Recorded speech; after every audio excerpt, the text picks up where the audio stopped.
and shocking return. Wednesday Season 2 is darker, bolder, but one bond is missing. What happens when a gothic icon returns, but leaves one of her most powerful connections in the shadows? Netflix's Wednesday Season 2 is finally here, or at least half of it. And let's just say, the wait was worth it, but not without a price. Because while Nevermore Academy looks more beautiful than ever, and Wednesday Addams is back solving mysteries with that trademark deadpan edge, there's a hollow space, a missing relationship that even the darkest magic can't hide. Let's dig into the twisted hallways, bloody secrets, and family ties that make Season 2 a thrilling comeback, and what the show loses in its attempt to evolve. Part 1. The curtain rises on chaos. Wednesday. Addams, played once again with icy brilliance by Jenna Ortega, returns to Nevermore after unraveling a series of murders last season, but peace was never in the cards.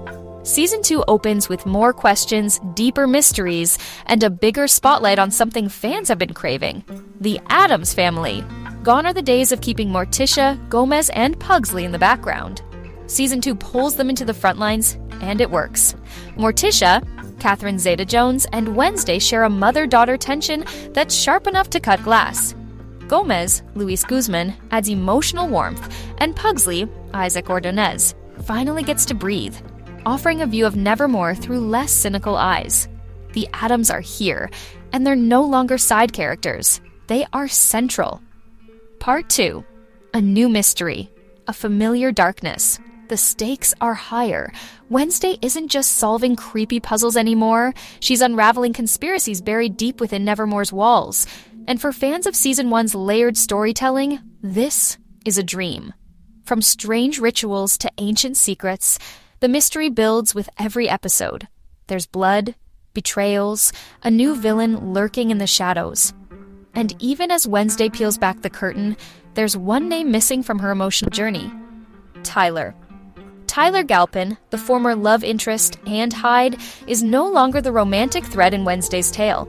The writers have cut him from her emotional orbit, opting to explore different dynamics. And it's understandable. Their story was divisive toxic, some said. But here's the problem. They didn't replace it with anything equally powerful. And that's where the show stumbles. Part 3. Where is Enid? If Season 1 had an emotional heart, it was Wednesday and Enid. The werewolf roommate turned best friend, Enid Sinclair, Emma Myers, brought brightness into Wednesday's grayscale world. Their unlikely friendship was a cornerstone, a contrast that made Wednesday's character arc feel genuine and deep. But Season 2 pulls them apart. Enid is still present, still charming, still vital, but the spark is dimmed. They aren't together as much, their scenes feel shorter, and the emotional development between them is stalled. Fans who were hoping to see that bond deepen, whether as friendship or something more, are left wanting. Enid deserves more. And so does Wednesday. Part 4. The new cast shakes things up. Steve Buscemi's addition as Principal Dort is inspired. He's quirky, suspicious, and unpredictable, exactly what the world of Nevermore needs. Other new cast members like Thanduwe Newton and Christopher Lloyd add spice to the shadows. But these new faces never overshadow Wednesday. They orbit her, they challenge her, and that's the key to the show's success. Everything exists to deepen Wednesday's journey, her identity, her fears, her future. But where Season 2 excels in plot and aesthetics, it takes a hit in emotional weight.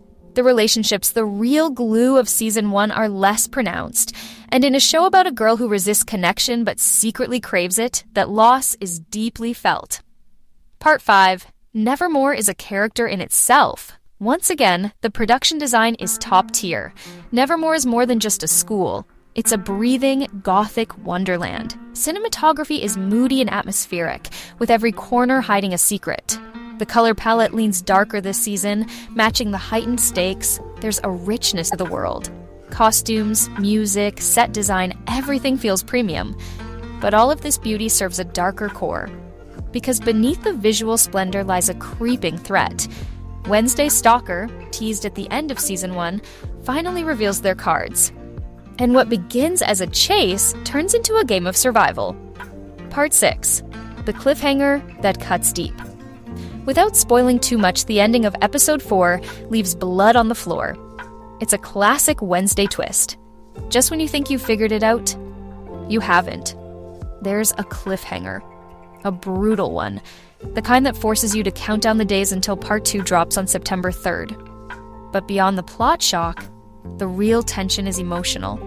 What will Wednesday become? The girl who keeps her walls up? Or the one who finally lets them down? Even just a little. Part 7. Final verdict. Wednesday Season 2 is a visual feast, a narrative upgrade, and a bold evolution for the Addams world. But it comes at a cost. The relationships, especially the one with Enid, are pushed to the background. Is it still great television? Absolutely. But for fans who fell in love with the emotional core of Season 1, there's an ache, a missing piece. Let's hope Part 2 doesn't just solve the mystery, but also brings back the heart. Because in a world as cold as Wednesday's, even a sliver of warmth matters. And that's what keeps us watching.